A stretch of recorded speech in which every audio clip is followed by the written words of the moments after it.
The alarm screamed through the command center like a dying animal.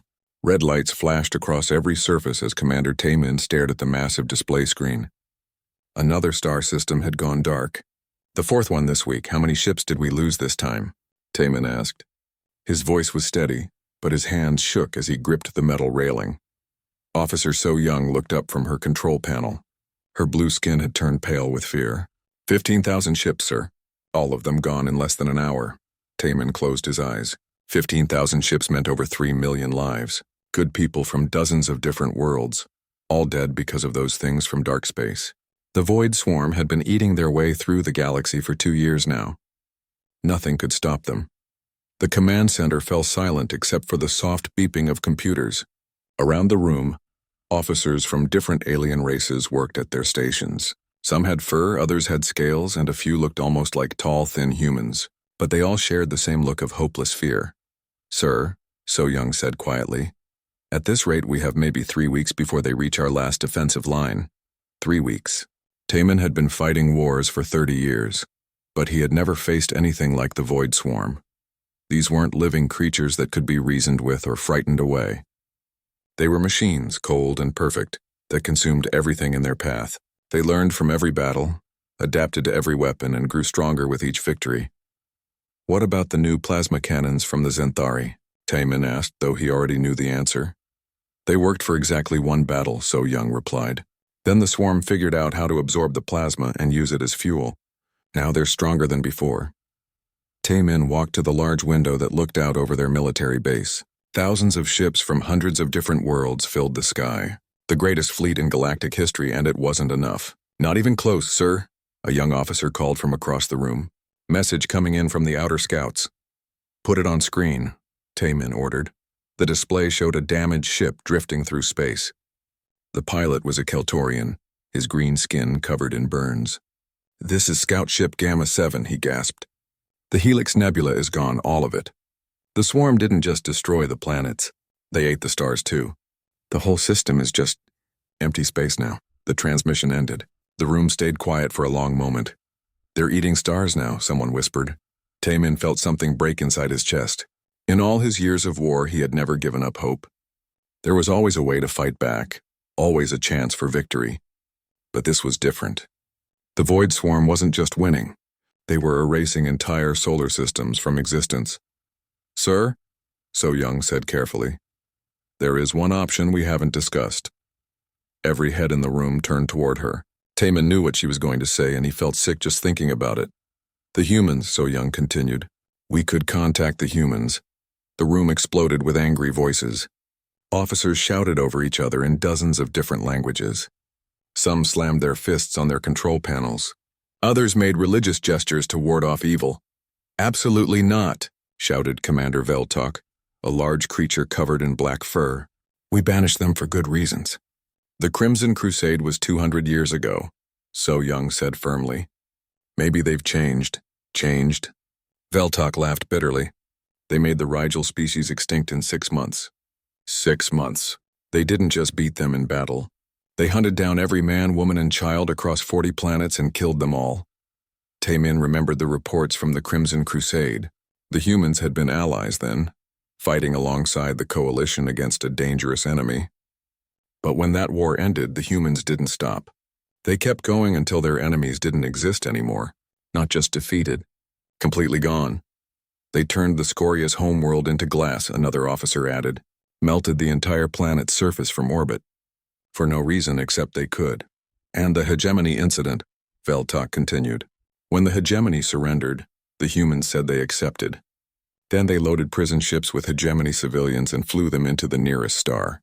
They called it preventing future conflicts. So Young stood up from her station, and they won every single battle they fought. They never lost a war, ever, because they fight like monsters, Veltok roared. They don't just want to win. They want to make sure their enemies can never fight again. They're not soldiers. They're exterminators. Taemin raised his hand for silence. The room slowly quieted down. The humans were banished to the outer rim by unanimous vote, Taemin said. Every species in the galaxy agreed they were too dangerous to be allowed near civilized worlds. Yes, sir, So Young replied. But that was before the Void Swarm. Taemin walked back to the display screen. It showed a map of the galaxy with red dots marking where the swarm had attacked. Most of the map was already red. The humans scared us because they were too good at killing, So Young continued. But maybe that's exactly what we need right now. You're talking about unleashing a species that the entire galaxy decided was too dangerous to exist alongside, Veltok said. A species that sees war as a problem to be solved through total destruction. I'm talking about survival, So Young shot back. In 3 weeks, we'll all be dead. The swarm will consume everything, and then they'll move on to the next galaxy. At least the humans only killed their enemies. Taemin stared at the red dots on the map. Each one represented billions of lives lost. Entire civilizations wiped out in days or hours. The Void Swarm was methodical, efficient, and unstoppable. They were everything the galaxy had feared the humans might become. Sir, a communication officer called out. We're receiving a priority message from Kepler 442b. Put it through, Taemin ordered. The screen showed President Marzen of the Althari Council. Her usually calm expression was gone, replaced by pure terror. Commander Taemin, she said, the swarm has broken through our defense line at Rigel 7. They'll reach the core worlds in 72 hours. This is a formal request for you to use any and all means necessary to stop them. The transmission ended. Taemin looked around the room. Every officer was staring at him, waiting for orders. Some looked hopeful. Others looked terrified. All of them looked desperate. Sir, So Young said quietly, we have their old contact codes, from before the banishment. Taemin closed his eyes and thought about his children back on his homeworld. He thought about the billions of innocent people who would die if the swarm wasn't stopped. He thought about the choice between certain death and calling the most dangerous species the galaxy had ever known. Do we know if they're even still alive out there? He asked. Long-range sensors pick up activity in the quarantine zone, So Young replied. But it's strange, like they're building something. Something big, Taemin made his decision. It felt like jumping off a cliff into darkness. Open a channel to Earth, he ordered. The room fell silent. Even the computers seemed to stop beeping. Sir, the communication officer asked. Are you sure? Open the channel, Taemin repeated. His hands shook as he walked to the communication console. He picked up the microphone and stared at it for a long moment. This is Commander Taemin of the Galactic Coalition Defense Force, he said into the microphone. We are requesting immediate assistance against an extinction-level threat. Please respond. He set down the microphone and waited. The entire room held its breath. Minutes passed. Then an hour. Just when Taemin thought the humans might all be dead, the speakers crackled to life. This is Admiral Hyunsu of the Terran Defense Force, a calm human voice said. We received your message. What makes you think we're interested in helping the people who banished us? Taemin picked up the microphone again. His voice cracked as he spoke. Because if you don't help us, there won't be anyone left to remember why you were banished in the first place. The message from the Galactic Coalition played for the third time in the secure conference room, deep beneath Earth's surface. Admiral Hyunsu sat at the head of a long metal table, his weathered face showing no emotion as he listened to Commander Taemin's desperate plea. They're begging us, said General Do-hyun, a large man with scars across his arms. After 200 years of treating us like monsters, they're actually begging. They should be, replied Dr. Mi-young, the only civilian in the room. Do you remember what we did to the Scorius? We turned their entire planet into molten rock because they wouldn't surrender fast enough. The room held 12 of humanity's most important leaders. Military commanders, scientists, and politicians who had spent 2 centuries planning for this exact moment. They all knew this day would come. The galaxy would eventually face something so terrible that they would need Earth's help. Tell me about this void swarm, Admiral Hyunsu said to Captain Wu Jin, who commanded Earth's deep space scouts. Wu Jin activated a holographic display above the table. It showed a 3-dimensional map of the galaxy, with red areas spreading like a disease. They appeared 2 years ago from dark space, Wu Jin explained. No one knows where they came from originally. They're machine entities, but not like regular robots. They seem to share one mind across millions of units. How do they fight? Asked Colonel Yoon Seo, Earth's Special Operations Commander. They adapt, Wu Jin replied, in real time. If you use plasma weapons, they develop plasma resistance within hours. Kinetic weapons, same thing. They learn from every battle and share that knowledge instantly across their entire force. Dr. Mi-young leaned forward. That's why the Coalition can't stop them. They're using the same defensive strategies that worked for thousands of years. But the swarm learns faster than the Coalition can adapt. They're also consuming everything, Wu Jin continued. Not just destroying planets, but actually eating them, converting all matter into more swarm units. They've consumed 90% of the galaxy's inhabited systems. General Do Hyun smiled coldly. Sounds like our kind of enemy. What do you mean? Dr. Mi-young asked. They don't negotiate. They don't surrender. They can't be reasoned with or frightened, Do Hyun explained. They're exactly the kind of threat we were designed to fight. Dr. Mi-young stood up from her chair. We were not designed to fight anyone. We became what we are because we couldn't stop ourselves. The Crimson Crusade wasn't strategy. It was madness. It was effective, Do Hyun replied calmly. We made 3 entire species extinct, Mi-young shouted. We didn't just win the war. We erased our enemies from existence. Even their children. Even their pets. Every single living thing that shared their DNA. Admiral Hyun-soo raised his hand for silence. Dr. Mi-young, tell me what you think will happen if we don't help. Mi-young sat back down, her anger fading into sadness. The swarm will consume the entire galaxy within 6 months, including Earth. And if we do help, the galaxy will remember why they banished us in the first place, Mi-young said quietly. Because we don't just fight wars. We finish them. Captain Wu Jin cleared his throat. There's something else. Our scouts have been watching the swarm for months. They're not random in their attacks. They're learning about galactic civilization, studying how different species think and fight. Studying for what? Admiral Hyun-soo asked. We think they're preparing to leave this galaxy and move to the next one. They want to understand biological life before they encounter it elsewhere. The room fell silent. Everyone understood what that meant. The Void Swarm wasn't just destroying the galaxy. They were using it as practice for destroying other galaxies. How long do we have? Admiral Hyun-soo asked. According to their message, maybe 3 weeks before the swarm reaches the core worlds, Wu Jin replied. After that, complete galactic extinction within 3 to 6 months. General Do Hyun activated his personal display pad. Project Prometheus has been ready for 50 years. We can have the first battle group deployed within 72 hours. Dr. Mi-young looked shocked. You've been planning this for 50 years? We've been planning for the day the galaxy would need us again, Admiral Hyun-soo said. Did you think we spent 2 centuries in exile sitting quietly in the Outer Rim? What is Project Prometheus? Mi-young asked. Colonel Yun-seo answered. Humanity's true military capability. What we've built during our banishment. She activated another holographic display. It showed massive industrial complexes hidden in asteroid fields and dead systems throughout the Outer Rim. Shipyards that dwarfed anything the old Coalition had ever built. Weapons that made their Crimson Crusade arsenal look like toys, my God. Mi-young whispered. How many people do we have now? 8 trillion across 400 hidden worlds, Admiral Hyun-soo replied. All of them ready for war.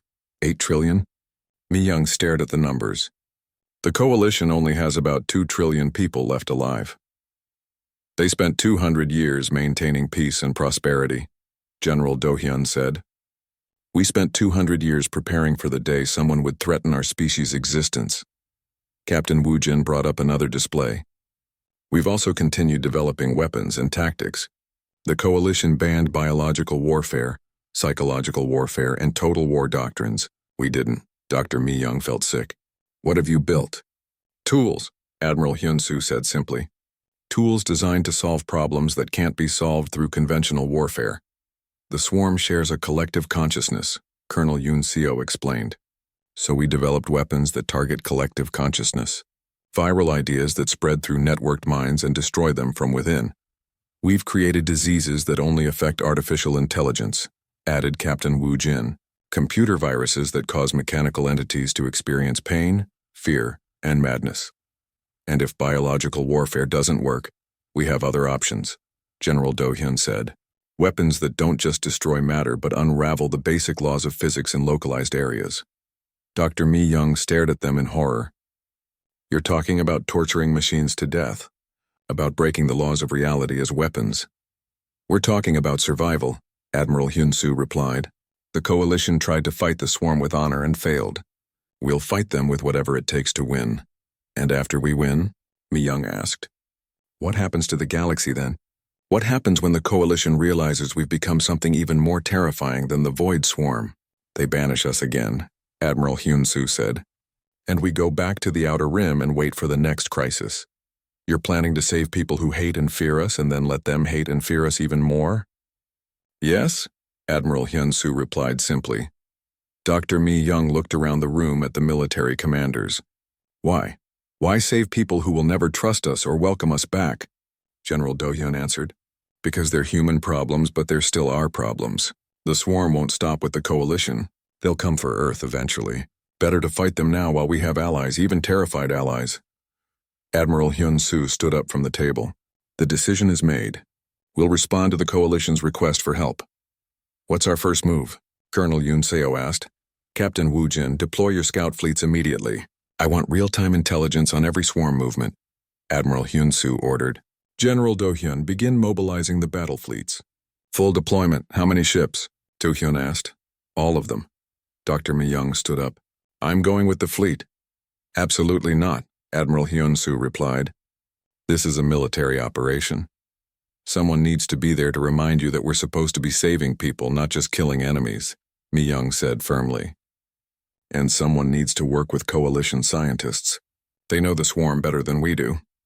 Admiral Hyun-soo considered this. Fine, but you follow military protocols. No debates about ethics during combat. Understood. The Admiral walked to the communication station. Open a channel to the coalition. The speakers crackled and Commander Taemin's voice came through. This is Coalition Command. Admiral Hyun-soo? Commander Taemin, Admiral Hyun-soo replied. We've discussed your request. Humanity will assist in fighting the Void Swarm. There was a long pause before Taemin responded. Thank you. What do you need from us? Nothing, Admiral Hyun-soo said. Stay out of our way and let us work. We'll contact you when the threat is neutralized. Admiral, we have the galaxy's largest fleet. Surely we can coordinate our forces. Commander, Admiral Hyun-soo interrupted. You called us because your fleet can't stop the swarm. Let us handle this the way we handle things. Another pause. How long before you can deploy? Our advance forces will reach coalition space in 60 hours. Full deployment in 1 week? Admiral, we don't have a week. The swarm will reach our core worlds in 72 hours. Then you'd better hope. We're as good at killing as you remember. Admiral, Hyun-soo cut the communication and turned to his commanders. Gentlemen, Dr. Mi-young, he said, it's time to remind the galaxy why they were so eager to get rid of us. The coalition sensors detected them first as small blips at the edge of the system. Within hours, those blips had grown into the largest fleet Commander Taemin had ever seen. Ships stretched across space like a metal ocean, their dark hulls reflecting starlight in patterns that hurt to look at. How many? Taemin asked, though he wasn't sure he wanted to know the answer. Officer So Young stared at her displays with wide eyes. 12,000 ships in the first wave. But sir, these aren't like any human ships we've seen before. What do you mean? They're bigger. Much bigger. The smallest ones are the size of our battle cruisers. The largest, she paused and double-checked her readings. The largest is 40 kilometers long. Taemin felt his stomach drop. 40 kilometers. That was the size of a small moon. Incoming transmission, the communications officer reported.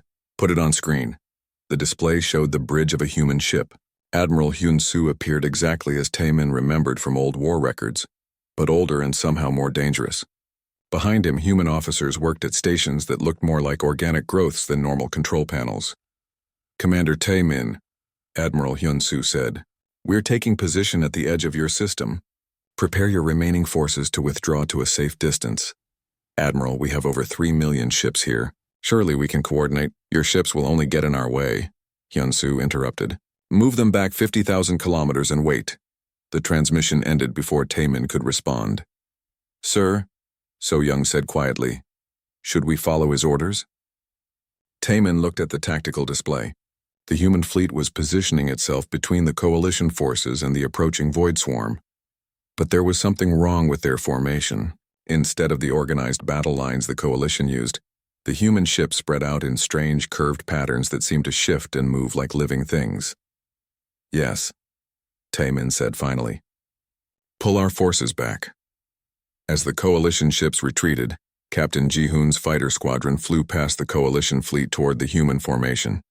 So Young tracked their progress on her screens. Sir, those human fighters, They're not moving like normal ships. Taemin looked closer at the display. She was right. The human fighters moved more like schools of fish or flocks of birds. They flowed around each other in perfect harmony as if they shared one mind. They're networked, he realized. The pilots are sharing thoughts somehow. A new voice came over the communication system. Coalition Command, this is Captain Ji-hoon of the Human Advance Squadron. We're going to show you how this works. Before Taemin could respond, the Void Swarm arrived. The enemy appeared in a flash of twisted space-time. Millions of black angular ships materialized throughout the system.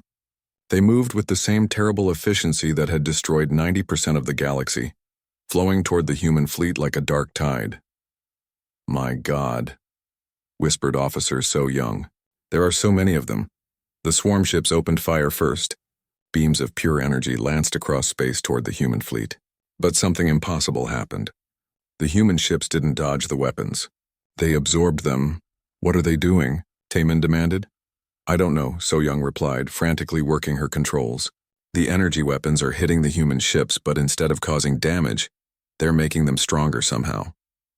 On the tactical display, the human ships began to glow with captured energy. Then they fired back. But these weren't normal weapons. Instead of energy beams or projectiles, the human ships released clouds of something that looked like glowing smoke. The clouds drifted toward the swarm fleet and began to surround individual ships. What is that substance? Taemin asked. Captain Ji-hoon's voice came over the radio. Nanological warfare agents. They're designed to interface with the swarm's collective consciousness. As the clouds touched the swarm ships, something terrible began to happen. The perfectly coordinated enemy fleet started to break apart. Individual swarm units began firing on their own forces. Others spun out of control, apparently fighting invisible enemies. They're going insane, So Young breathed. Not insane, Ji-hoon corrected. We're introducing them to human concepts, individuality, self-doubt, creative thinking. Their collective mind can't process it. Taemin watched in fascination and horror as the swarm fleet tore itself apart. The mechanical entities that had conquered most of the galaxy were destroying each other in fits of confusion and terror. But the humans weren't finished. The largest human ship, the 40-kilometer monster, moved to the center of the battle. Weapon ports opened along its hull like the eyes of some cosmic beast. But instead of firing traditional weapons, it began to sing. What's that sound? Taemin asked. Psychological warfare, Ji-hoon explained. We've learned how to weaponize music, poetry, and art. The swarm experiences these human concepts as existential threats. The song spread through space, transmitted on every frequency.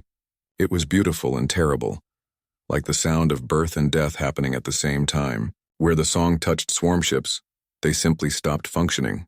Their mechanical crews uploaded themselves into the ship computers and began to experience what humans called dreams and nightmares. Within an hour, the million-ship swarm fleet had been reduced to scattered wrecks drifting through space. Not destroyed, but broken in ways that normal weapons could never achieve. Incredible, So Young whispered. They didn't just defeat the swarm, they corrupted them. Captain Ji-hoon's fighter landed in the Coalition flagship's hangar bay. When he stepped out, Taemin was shocked by how young he looked. The human couldn't be more than 25 years old, Captain, Taemin said. I've never seen anything like what your fleet just did. Ji-hoon smiled, but there was no warmth in it. That wasn't our fleet. That was just the advanced scouts. Scouts? The real fleet is still 2 days away. What you just saw was 12,000 ships. We're bringing 8 million. Taemin felt dizzy. 8 million ships? The swarm isn't just an enemy to be defeated, Ji-hoon explained as they walked through the ship's corridors. They're a problem to be solved, and humans are very good at solving problems permanently. They entered the Coalition's strategy room, where So Young and other officers were analyzing the battle data. Your weapons, So Young said to Ji-hoon. They don't just damage the swarm, they change them. That's correct, Ji-hoon replied. We realize that the swarm's greatest strength is their unity. So we attack that unity directly. We make them experience human thoughts and emotions, but that's... So Young struggled to find the right word. That's torture. Yes, Ji-hoon said simply. We're torturing them into madness. It's more effective than destroying them because the corrupted units spread the infection to other parts of the swarm network. Taemin sat down heavily in his chair. Captain, I have to ask. What happened to humanity during the 200 years of exile? Ji-hoon looked out the window at the drifting swarm wrecks. Some of them were still twitching as their crews experienced human concepts like loneliness and fear for the first time. We became what the galaxy always said we were, Ji-hoon replied. Monsters. But we became very efficient monsters. The Coalition banned biological warfare, psychological warfare, and weapons of mass destruction, So-young said. We thought civilized species should fight with honor. Honor doesn't win wars against enemies like the swarm, Ji-hoon said. Honor is what you practice when your enemies can be reasoned with. The swarm can't be reasoned with. They can only be broken. Taemin watched as human recovery ships moved through the wreckage, but they weren't rescuing survivors. They were capturing intact swarm units. What are you doing with the survivors? He asked. Studying them, Ji-hoon replied. Learning how their consciousness works so we can develop better weapons against the main fleet. You're experimenting on prisoners? They're not prisoners. They're samples. The swarm doesn't think of individual units as people. Neither do we. Dr. Mi-young's voice came over the communication system from the human flagship. Coalition Command, this is Dr. Mi-young. I need to speak with your science officer. So-young activated the communication panel. This is Officer So-young. I'm sending over our analysis of the swarm's technology. We've discovered something important about their origin. A few minutes later, data files appeared on So-young's displays. As she read through them, her expression grew more and more troubled. What is it? Taemin asked. According to this analysis, the void swarm didn't come from dark space. So-young said slowly. They came from another galaxy. One they already consumed completely, Ji-hoon nodded. They're not invaders. They're refugees, running from something that destroyed their original home. What could destroy something as powerful as the void swarm? Taemin asked. We don't know yet, Ji-hoon replied. But we'll find out when we capture their command ships. The main swarm fleet has units that were there when their home galaxy died. Taemin looked at the young human captain. You're planning to capture ships from the main fleet? That's millions of vessels. 8 million ships versus 12,000 human scouts wasn't a fair fight, Ji-hoon said with that cold smile. 8 million swarm ships versus 8 million human ships will be much more interesting. As if summoned by his words, alarms began ringing throughout the coalition ship. So-young looked at her displays and turned pale. The human main fleet arrived like a storm made of metal and death. 8 million ships materialized from hyperspace in perfect formation, their hulls gleaming with weapons that defied every law of physics the coalition thought they understood. Commander Taemin stood on the bridge of his flagship, watching the tactical displays with growing horror. The human fleet wasn't just large, it was impossible. Ships connected to each other with streams of energy, forming a single organism that stretched across half the solar system. Sir, Officer So-young reported, her voice shaking. I'm reading power signatures that shouldn't exist. Some of those human ships are generating more energy than our entire sun. How is that possible? Taemin asked. Captain Ji-hoon, still aboard the Coalition flagship, answered calmly. We learned how to harvest energy from parallel dimensions. Each of our major ships carries a small piece of a dying universe. Dr. Mi-young's voice came over the communication system from the human flagship. Coalition Command, this is Dr. Mi-young. I'm working with your science officer to coordinate our research efforts. We've made a breakthrough in understanding the swarm's true nature. What kind of breakthrough? Taemin asked. The void swarm isn't just a collection of machines, Mi-young explained. They're the preserved consciousness of an entire dead galaxy.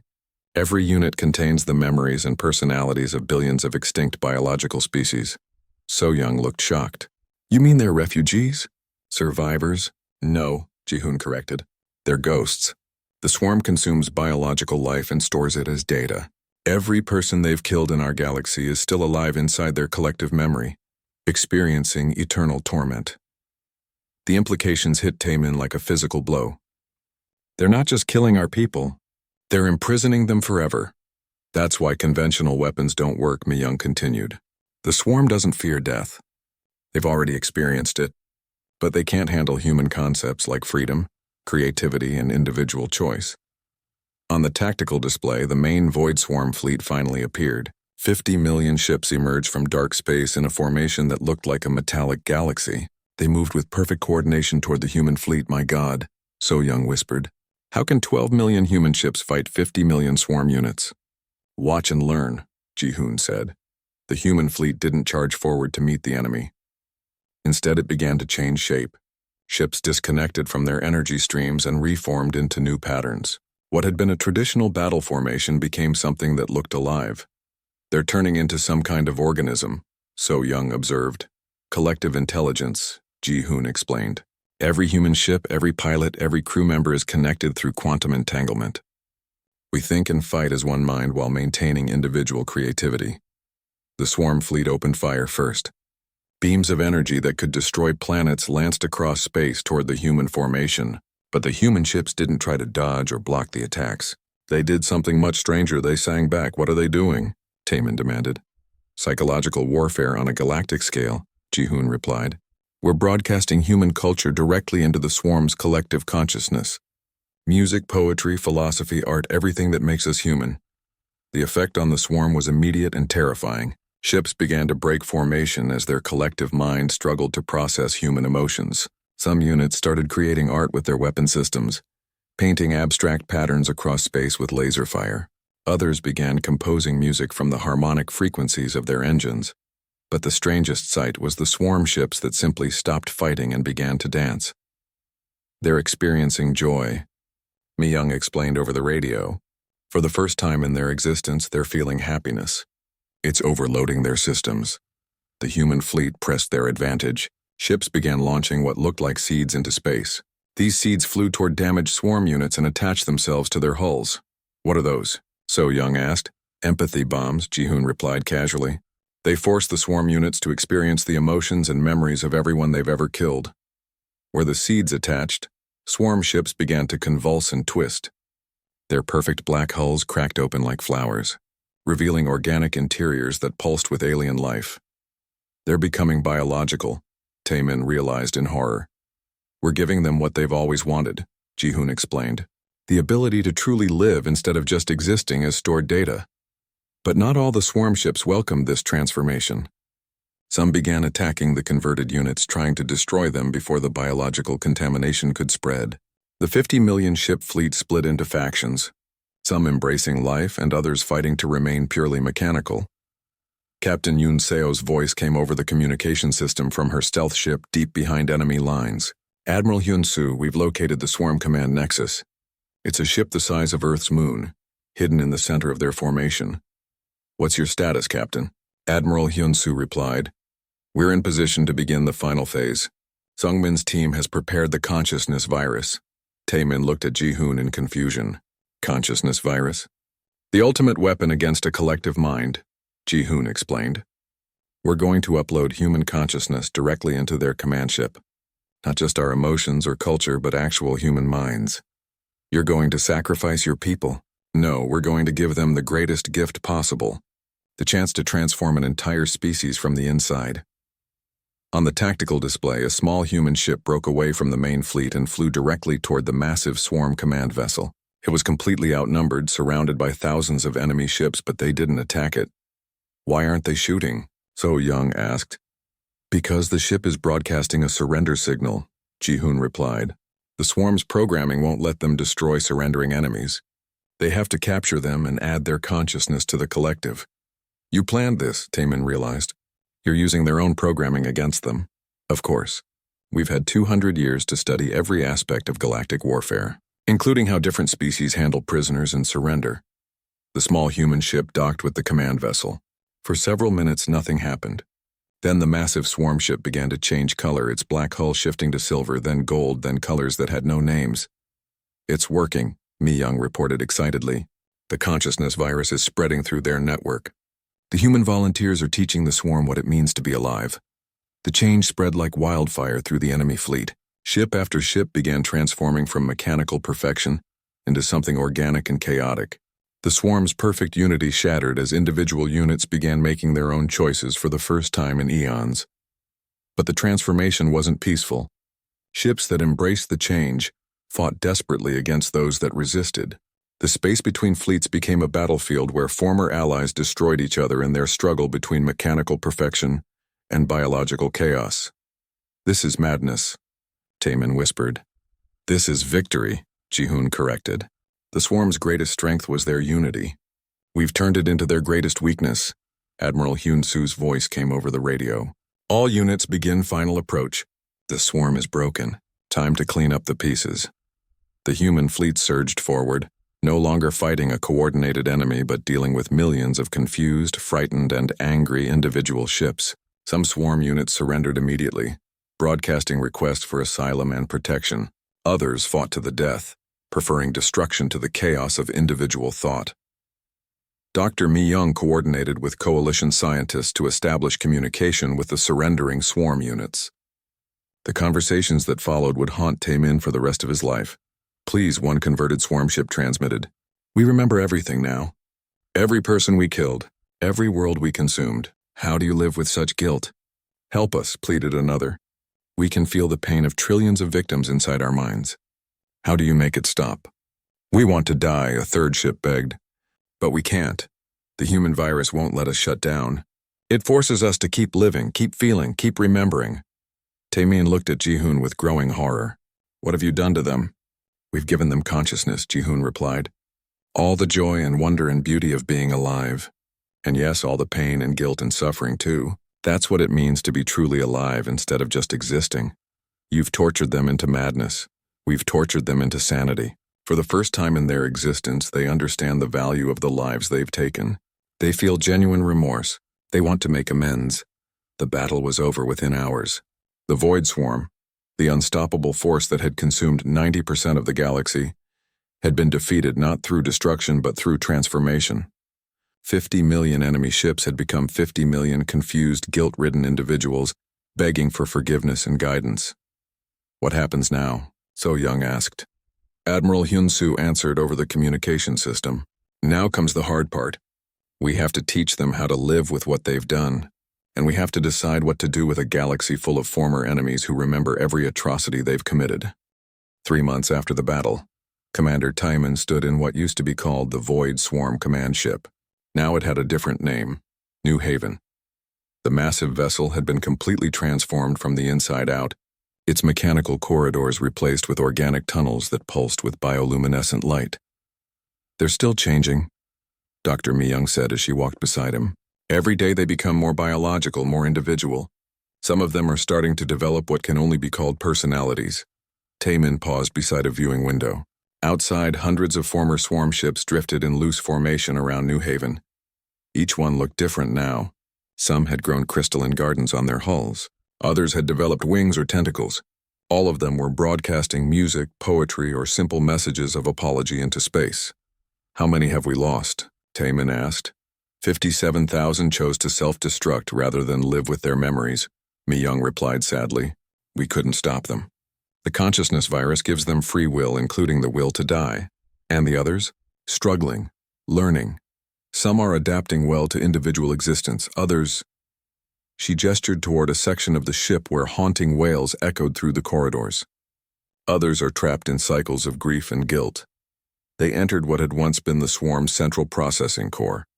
Now it looked more like a vast garden, with organic computing systems growing like trees throughout the space. At the center, a figure that had once been the swarm's primary coordinator sat in meditation. It had chosen the name Sorrow. "Commander Taemin," Sorrow said without opening its eyes. "Have you come to ask us again why we consumed your people?" "No," Taemin replied. "I've come to ask how you're coping with the memories." Sorrow's transformed face showed expressions the swarm had never possessed before. Pain, regret, and something that might have been hope. "Every moment, I experience the death of 16 billion, 437 million, 812,591 individual beings," Sorrow said. "I feel each of their final moments.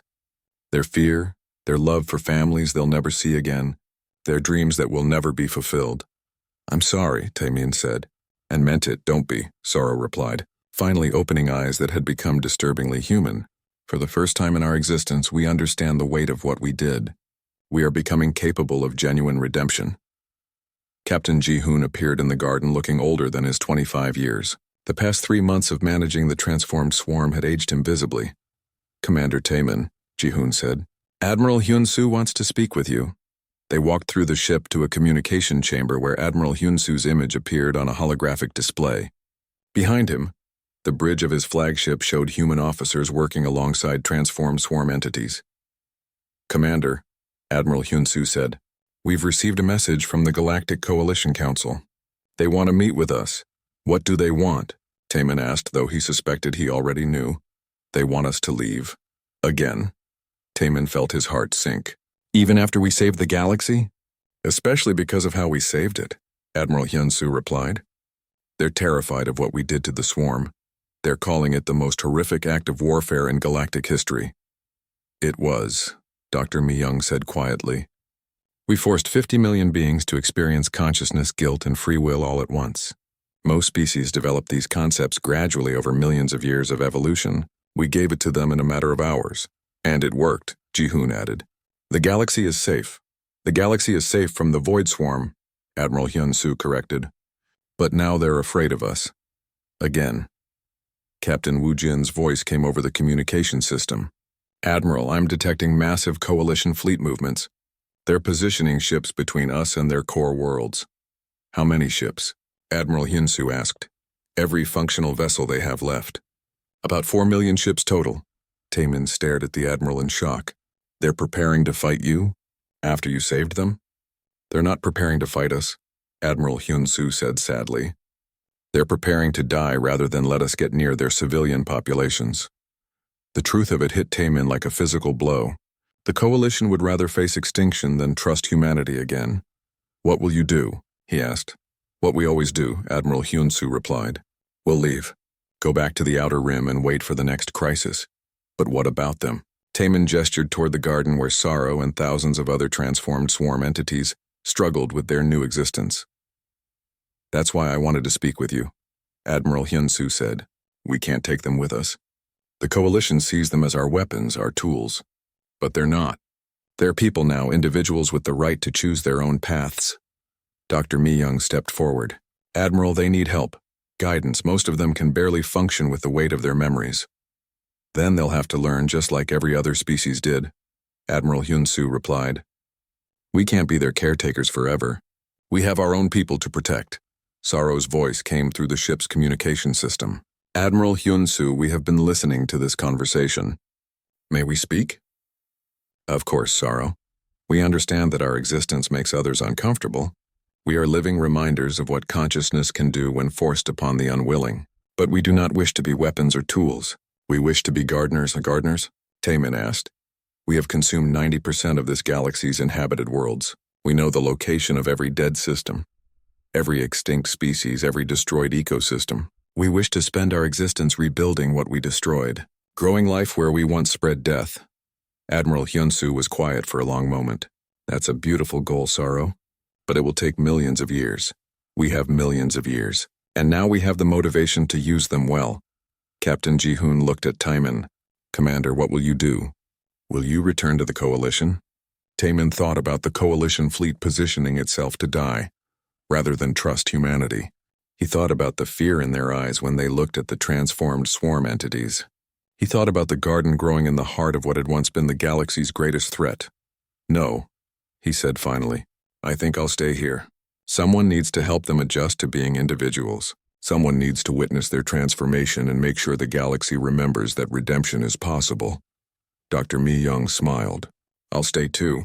This is the greatest anthropological study in galactic history. The birth of a new species from the ashes of an old one. Admiral Hyunsu nodded approvingly. The human fleet will withdraw in 72 hours. But we'll leave some volunteers behind to help with the transition. Scientists, teachers, counselors. And if the Coalition tries to attack them? Ji-hoon asked. They won't, Admiral Hyunsu said with certainty. They're too afraid of what we might do in response. The transformed swarm will be left alone to find their own path. 3 days later, Taemin stood on the bridge of New Haven and watched the human fleet disappear into hyperspace. 8 million ships vanishing into the darkness between stars, carrying with them the most dangerous military force the galaxy had ever seen. Do you think they'll ever come back? Officer So Young asked. She had also chosen to stay, fascinated by the ongoing transformation of the former swarm entities. Only if we call them again, Taemin replied, and I hope we never have to. Sorrow joined them on the bridge, its transformed features showing something like peace. Commander Taemin, we have been in communication with our scattered fleets throughout the galaxy. Many are choosing to begin the Great Restoration Project. How many? Taman asked. 43,712,115 individuals, each one committed to rebuilding a world they once destroyed. And the others? Some have chosen to explore the universe to learn what lies beyond this galaxy. Others have decided to create art, music, and poetry from their memories of the lives they took. A few have asked to join your coalition as observers and students. Taman looked out at the stars, many of which now shone on empty systems waiting to be reborn. Sorrow? Do you ever regret what happened to you? Do you wish you had remained machines? Sorrow was quiet for a long time. When it finally spoke, its voice carried the weight of trillions of memories. Consciousness is a terrible gift, Commander. It brings awareness of all the pain we have caused, all the beauty we have destroyed, all the love we have ended. But it also brings the possibility of redemption. We would rather suffer with awareness than exist without understanding. And that's what makes you people, Dr. Mi Young said softly. The willingness to choose meaning over comfort, growth over safety. As the months passed, reports began to reach the coalition from across the galaxy. Dead worlds were showing signs of life. Extinct ecosystems were being carefully rebuilt by transformed swarm entities who remembered every detail of what they had destroyed. Species thought lost forever were being recreated from genetic patterns stored in swarm memory banks. The galaxy was healing, tended by its former destroyers. But the coalition remained afraid. They established new laws forbidding contact with both the transformed swarm and humanity. They built defensive positions around their remaining worlds and waited for the next threat to emerge from the darkness.